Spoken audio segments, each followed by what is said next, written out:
Are we good, David? We're good. Nice.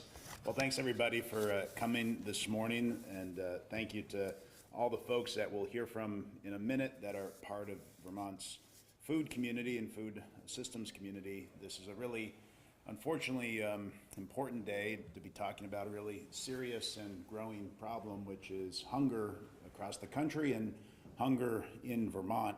We know this is a growing problem in large part because of the high cost of living that we've seen from inflation over the last few years. Everything in everyone's life is costing more, but particularly when you're talking about groceries and food, those costs are making it even harder for Vermonters to make ends meet.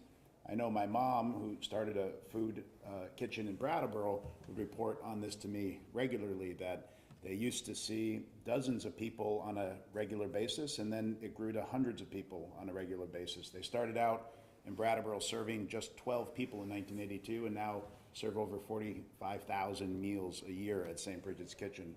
She would also report that a lot of the folks that were coming in were more elderly people, people that you didn't normally see at food shelves and food kitchens in the last few weeks, that the face of hunger really touches everybody in Vermont.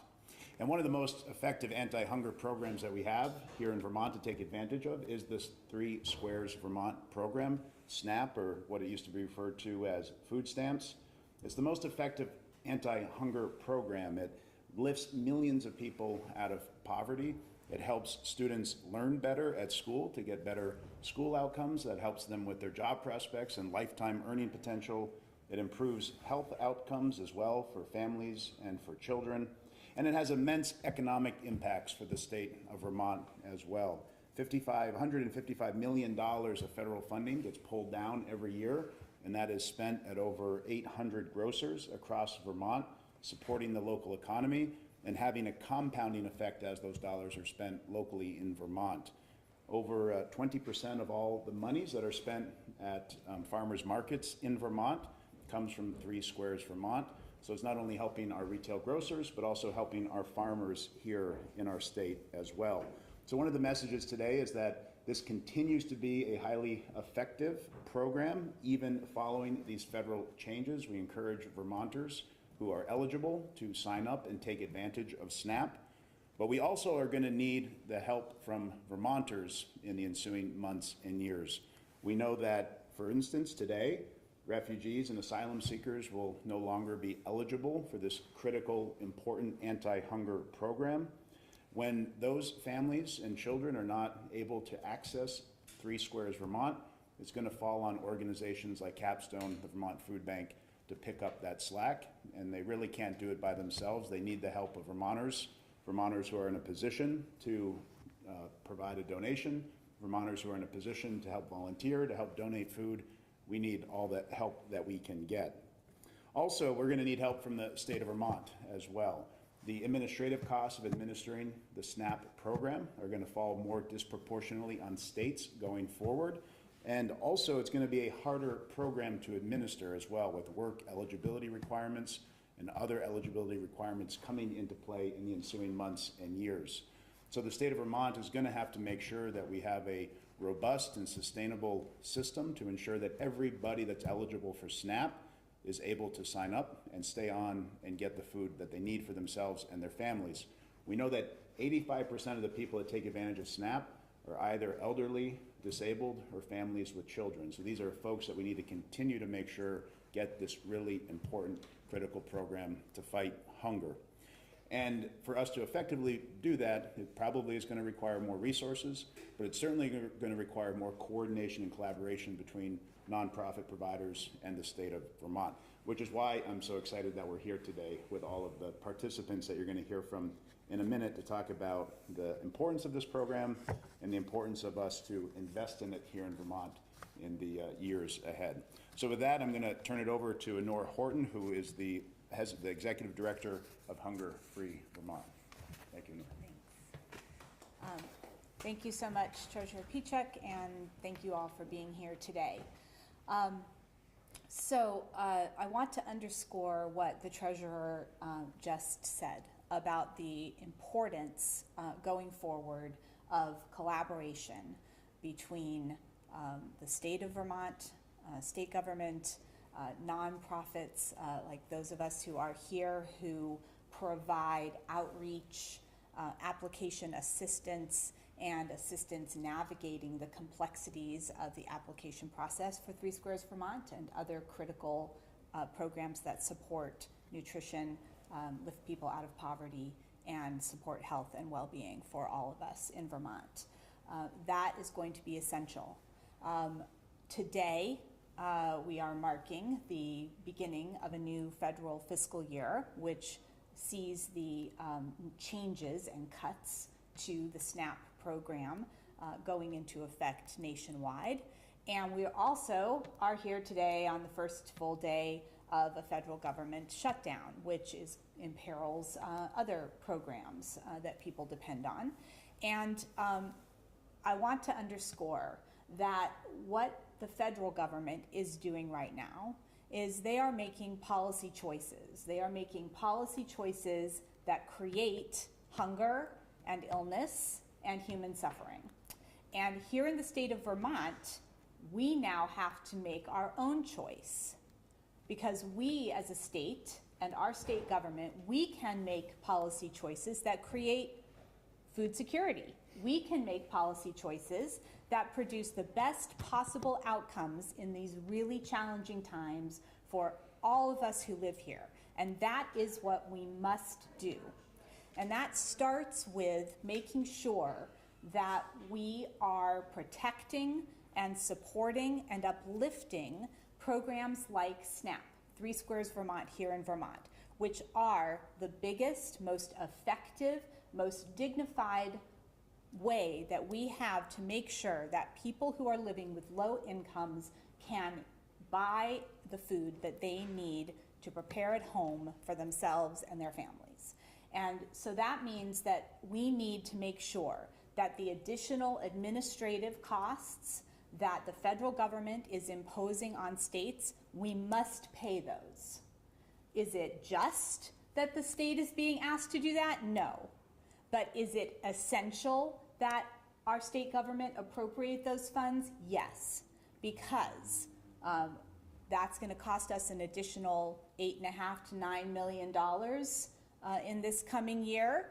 But if we keep the SNAP program strong, we leverage $150 million in food and in economic benefit for our communities and our people. So that is math. That is simple math, and we have got to collectively step up and commit to keeping the SNAP program strong.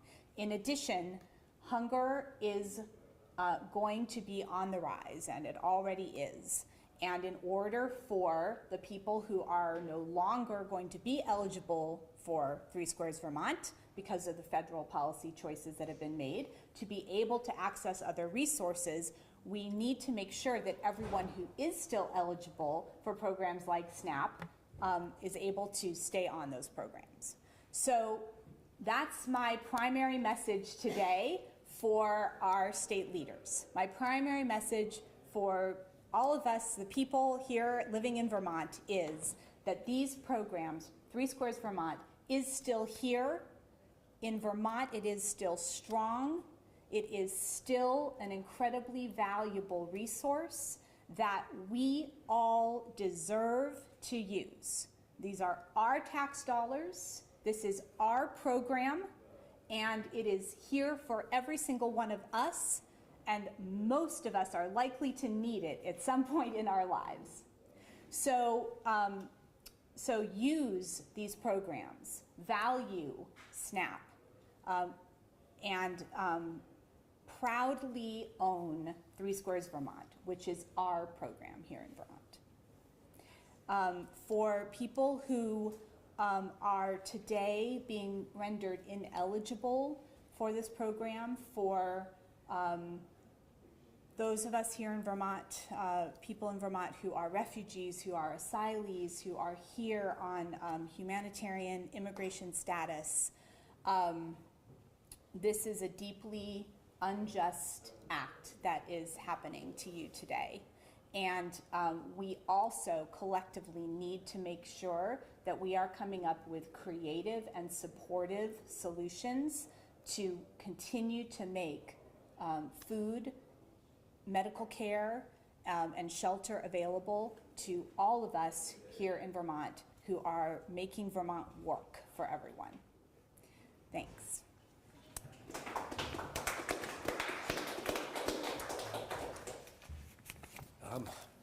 Hi, everybody. I'm John Sales. I'm the CEO at the Vermont Food Bank. First of all, I won't repeat everything that my good friend Honor said, but that's the situation we have. We need to make policy choices in Vermont that are going to create food security for everyone in the state, and we can do that. I'm going to talk about a little bit different, from a different angle. First of all, why are we here with the treasurer? You may be wondering that.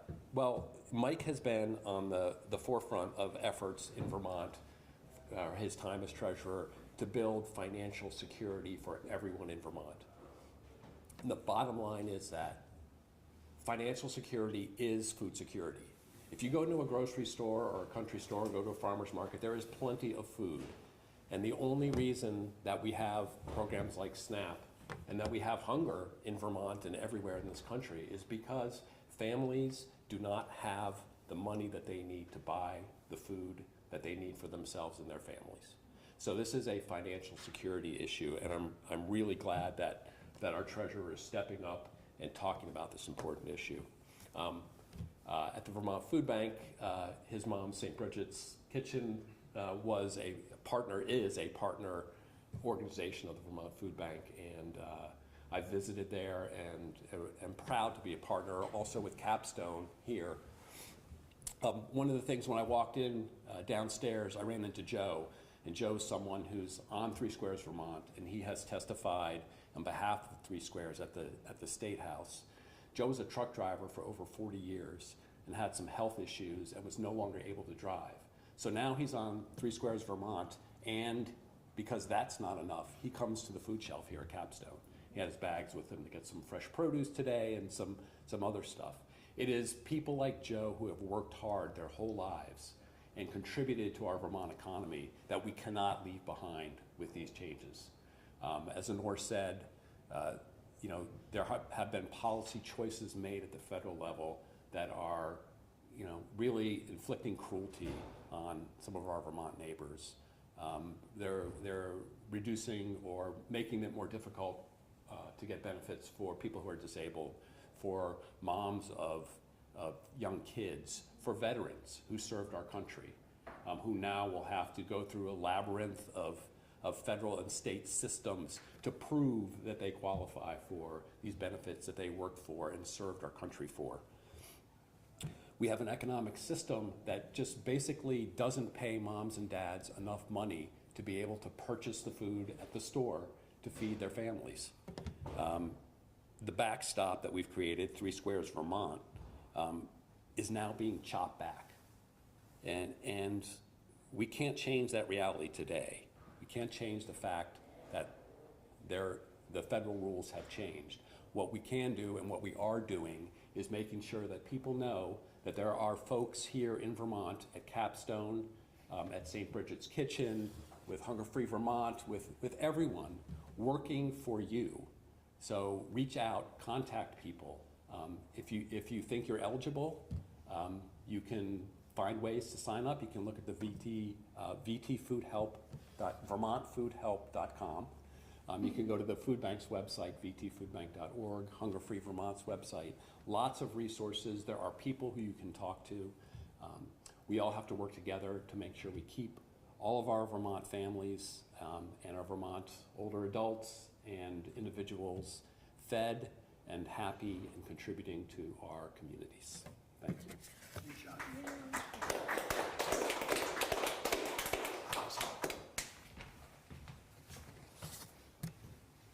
Hi, I'm Allison Calderera. I'm the Executive Director of Capstone Community Action. Yesterday ended our fiscal year here at Capstone, and we broke a record. And this was a record that we did not strive for. This is a record we do not celebrate. What was this record? At our food shelf, we served 1,500 families and provided nearly 10,000 visits, an all-time high. Please understand, I'm so proud of the work that Capstone does every day to help struggling Vermonters. But this is not a record that I feel good about. In 2021, since 2021, we have had 3 times as many families visiting our food shelf and 2.5 visits, as many visits to the food shelf. So many hungry Vermonters. There is so much need. So who's coming to the food shelf? Who are the faces that we see at our food shelf? 22% are seniors, elders. 43% have a family member that has some kind of a disability. 43%. And of the people that we serve at the food shelf, 57% also use SNAP benefits. It is really clear that SNAP is a crucial safety net for the Vermonters that we are serving here at Capstone. It provides an important buffer during a financial crisis, such as a job loss. And if our food shelf is closed, SNAP helps families afford nutritious food with consistent access to a good and healthy meal. Children in SNAP households learn better. They're ready for school. We do this every day with SNAP and at Capstone's food shelf. In an era of high rents, high energy costs, and high food costs, we are helping struggling Vermont families juggle their bills, keep it all together, and keep a roof over their head. I'll keep it short. SNAP is just truly a lifeline to the Vermonters that we serve, and it helps them make ends meet. We encourage families to apply for SNAP, and Capstone is there to help you, and we are proud to serve you each and every day and keep Vermonters healthy and thriving in a state that we all love. Thank you very much. Thanks, Thank you so much.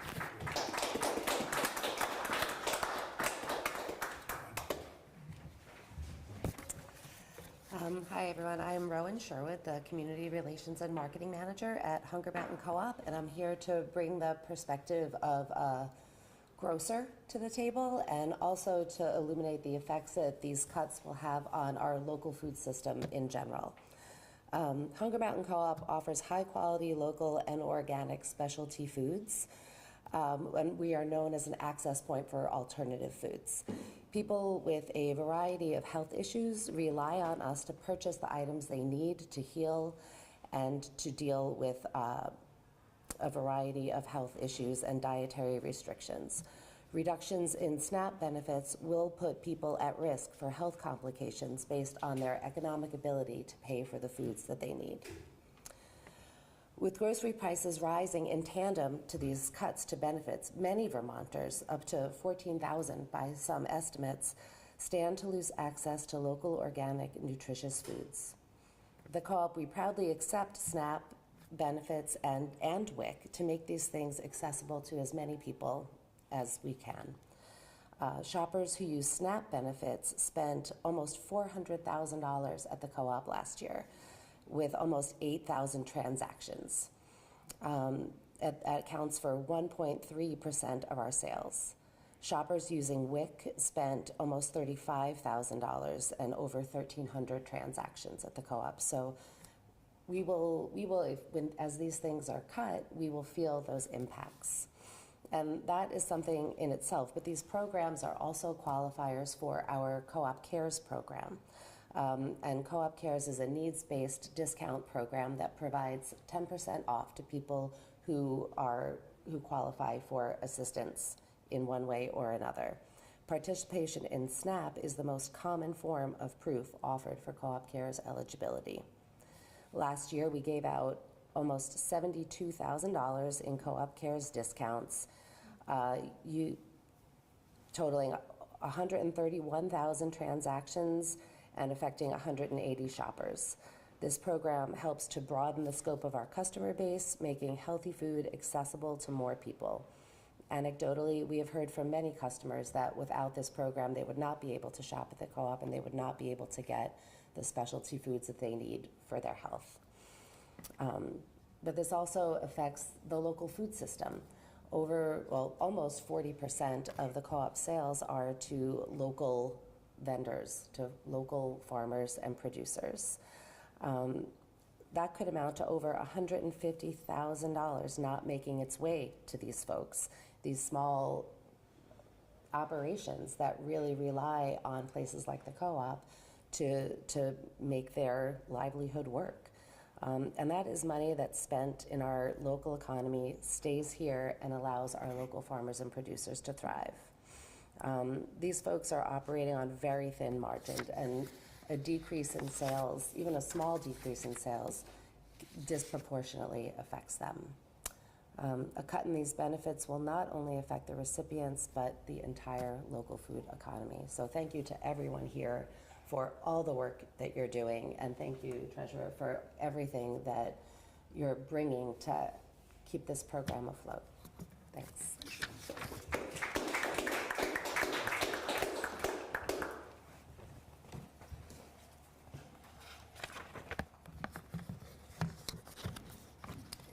Good morning, everyone, and thank you, Treasurer Pieciak, and everyone here for making a bit of space to talk about the impact of the end of SNAP benefits on refugees and immigrants in Vermont. I am not a refugee. I'm not from Afghanistan. I work as the head of the Vermont Afghan Alliance, and I'm a deeply strong believer of the saying, "Nothing about us without us." But in asking staff, Afghan staff who serve many of the 650 Afghans who now live in Vermont, whether they wanted to come today, they continue to express fear to speak out about things that are impacting our communities because they're also they hold refugee status, pending asylum status, and special immigrant visa status. So I'm going to do my best to share with you what I see and also what they've shared with me, and to give voice to the experience of the community.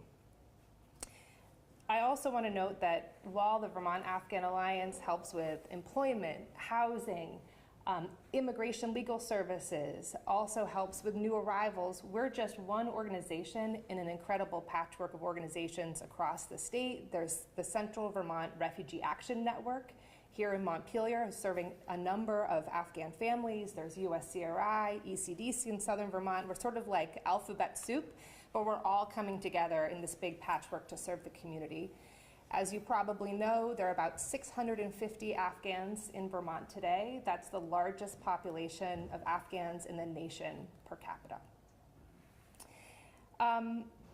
Before discussing the impact, and I have a couple of very specific stories for you, I did want to recognize or give some clarity to a legal policy issue that has come up that makes things a little bit more complicated. So I hope you'll bear with me while I try to explain that in the best way possible. So the One Big Beautiful Bill Act did, of course, take away SNAP benefits for some immigrants and refugees, but really that decision and the guidance around that decision was left to state by state, to review the law and come up with how they were going to implement the policy and what guidance they would give here in Vermont.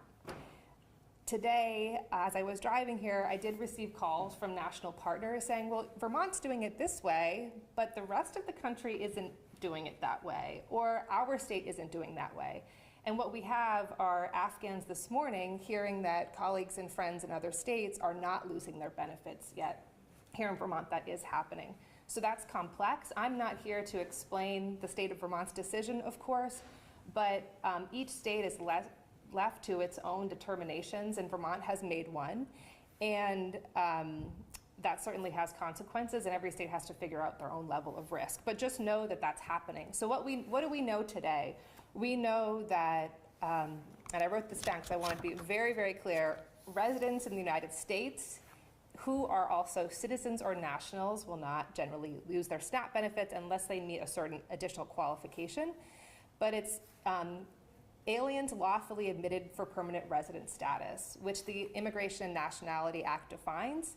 This may include refugees who have been here for more than 5 years or under 5 years, asylees who have been here for under 5 years, and special immigrant visa holders. Other states are saying, well, these individuals, upon entering the United States, are on the fast track to getting a green card, and therefore they should continue to keep their benefits. So, what does that mean for a conversation here? It's just information. I just want to share that with you because we're navigating that as an organization where there's this patchwork of implementation that's going to be different from state to state for now. For the purposes of this conversation, it doesn't really matter because this morning people are going to lose their SNAP benefits. And I want to tell you who these individuals are. Since January, when the Trump administration dismantled the U.S. refugee admissions program, we stepped up and said, the Vermont Afghan Alliance, we're going to continue to welcome Afghans, special immigrant visa holders, people who work directly with the U.S. government, and the administration has said, you can still come to the United States. Today, they lose their SNAP benefits. These are individuals who just arrived 2 weeks ago. We're working tirelessly to get them jobs, into housing within 2 months. They are highly qualified and eager to work, but SNAP for that 2-month period is extremely important. It's not a lot, it's a little. It's the bare minimum to build financial security. So this morning we're trying to figure out, okay, how are we going to help these individuals? And then the 25 people that we're gearing up to still welcome, what's going to be the stopgap measure? And I'm looking at our dear friends at Hunger Free Vermont and the Vermont Food Bank and others. We're all going to come together to figure that out, but it's going to take every Vermonter chipping in and stepping up right now to help fill that gap. But there's another gap that I am deeply, deeply concerned about, and that is, I'll say it, oftentimes mothers, larger Afghan families who are here on their own with children.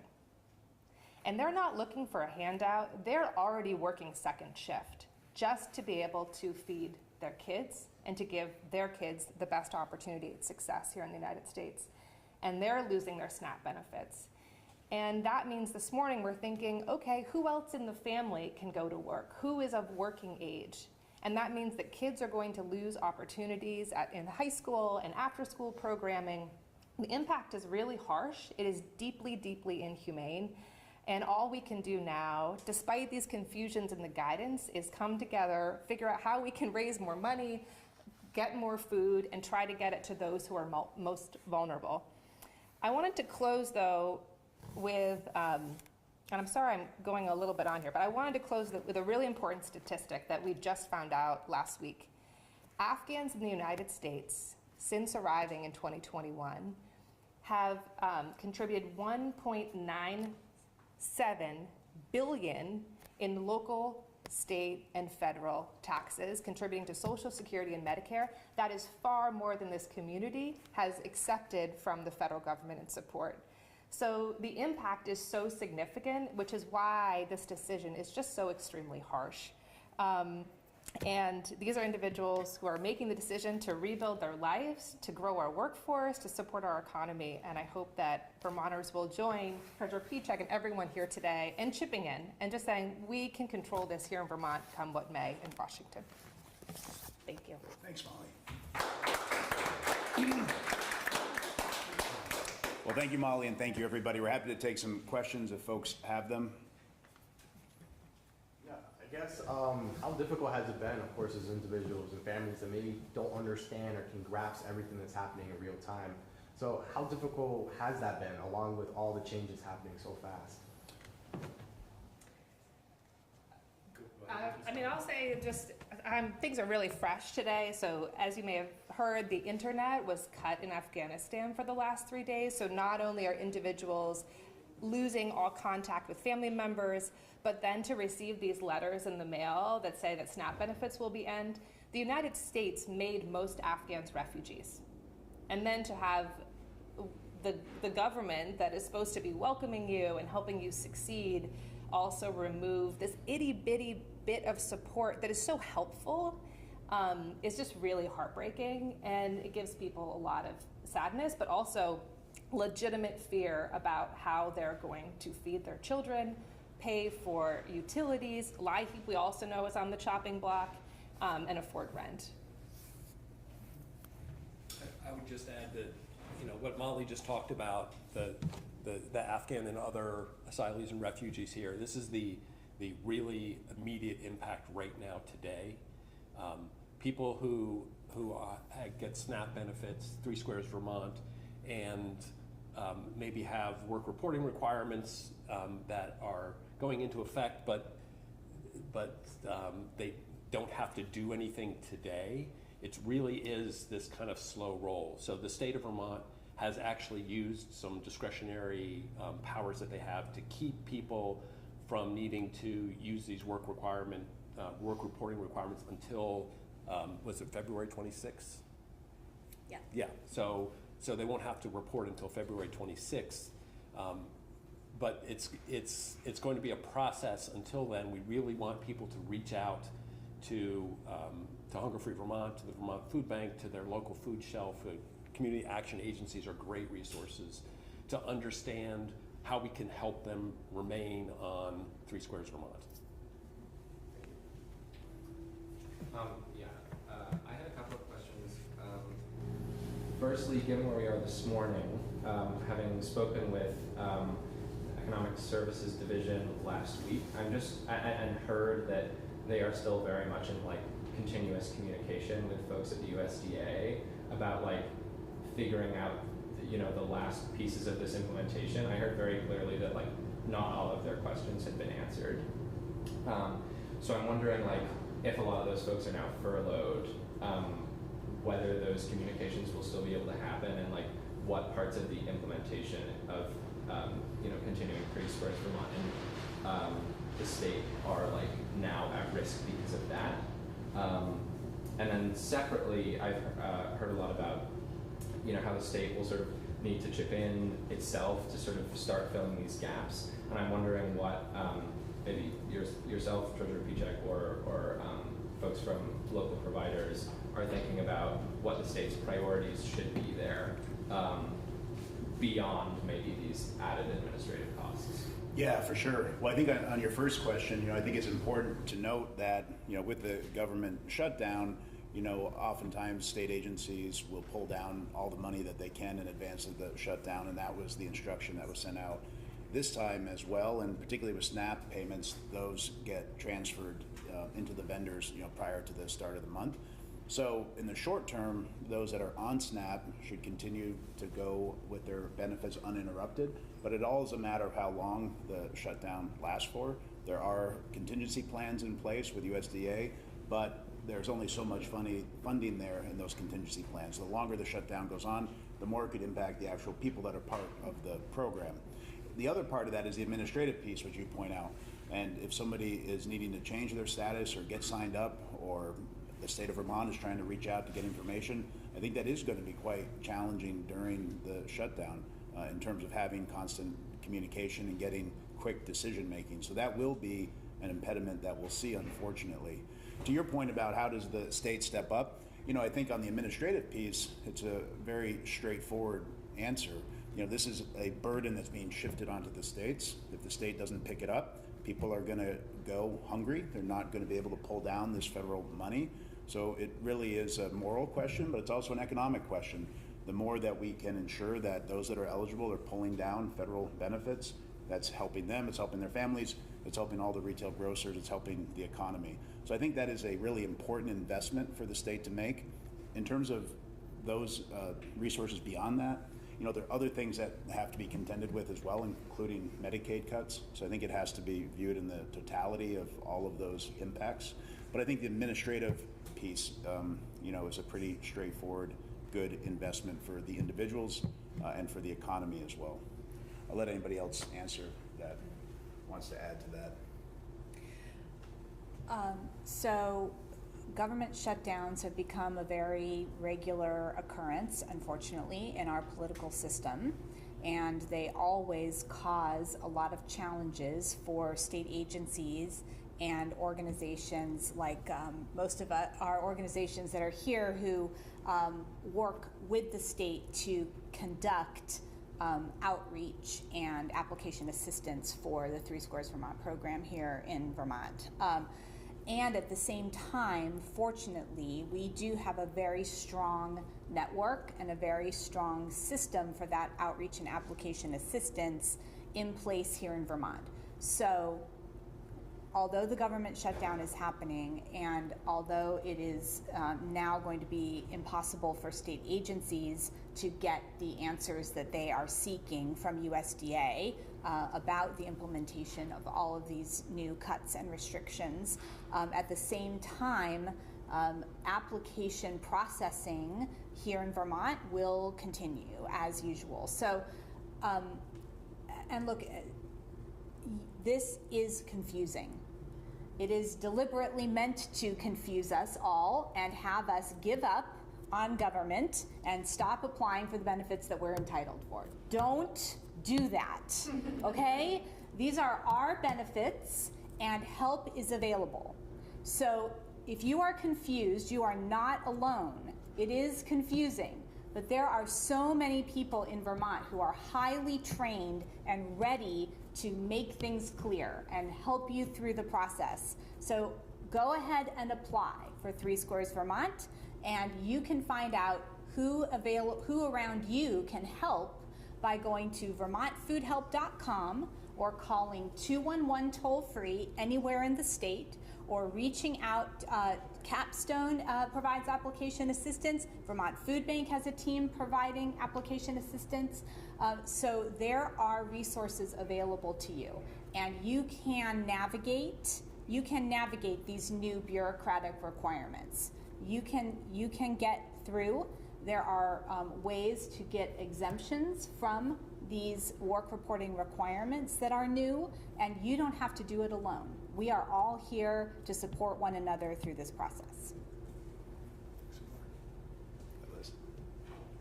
So I just wanted to bring up a point about LIHEAP, and then a question as well about the application process. So I think more concerning right this moment in time, because of the season that we're in, is the heat assistance that folks are going to be looking to apply for in just a month. And fortunately, we've had some great weather, so people aren't really thinking about it right now, but they will be thinking about it in a couple of weeks.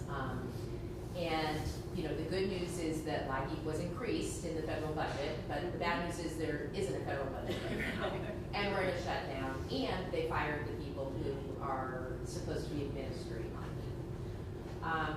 So, you know, I think what we're going to see is we're going to see people, the one thing that they do have discretion over is their food, right? Because they can come to a place like Capstone to get their food because they can save their money for their heat because they may not get a fuel assistance right away. So one question that I have is that I'm trying to navigate this, because you're right, it is really confusing, and the rules, you know, there's a lot of new rules, is so the application for Three Squares as well is the same application for your fuel assistance. But there's some new provision about basically excluding elderly and disabled, that now their electrical, like what they pay for heat is going to be factored, or what they pay for utilities is going to be factored into what they become eligible for LIHEAP or for Three Squares. I think it's for Three Squares. It's the standard utility allowance. Yeah. You're going to lose. Okay. Yeah. There are changes to the standard utility. Yeah. Basically meaning their benefit is probably going to be less because of that, or do I don't understand. I will do my best. Okay, here we go. So this has nothing to do with LIHEAP though. Like it does, like the heat, that funding that you're talking about. So inside of the SNAP application, you report different expenses that you have that are allowable, that let you net your income down, and the more you're able to net your income down, the more food benefits you can receive. So there's a change that is happening to the way that utility costs, electricity, heat, those kinds of expenses get calculated. But for people who are over age 60 or people who have a disability, that this is not going to change.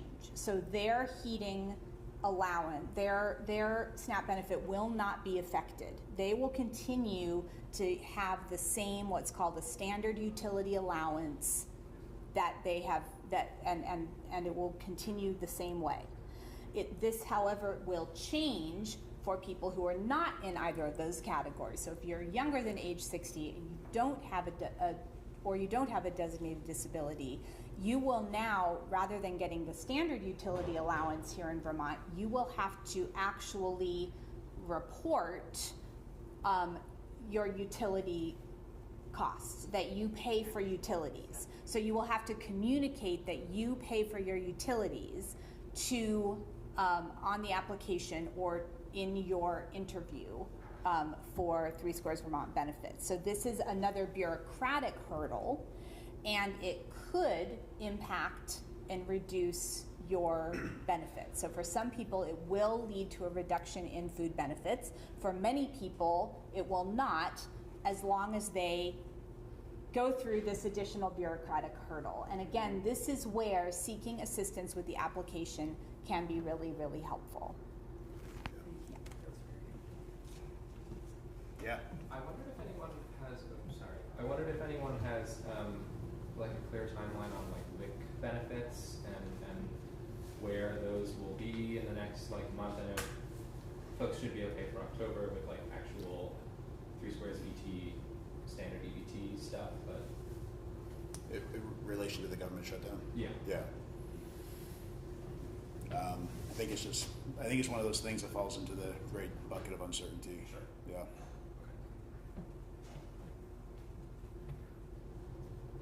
Good line, great book.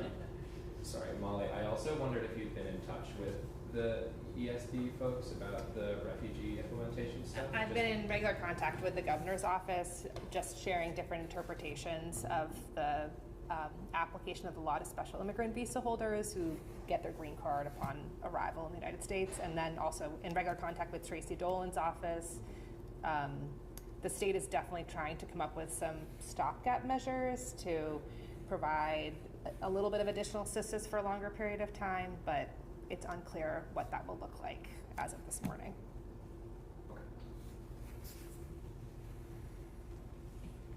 Well, great. Well, we appreciate everyone coming today. We're sticking around here for a little bit if you have some additional questions, but appreciate, the media gathered here. Appreciate everyone that participated in the press conference on this important topic. Again, really impactful for Vermont families, impactful for our economy, and everything we can do to make it robust and sustainable will be really important. So thanks again.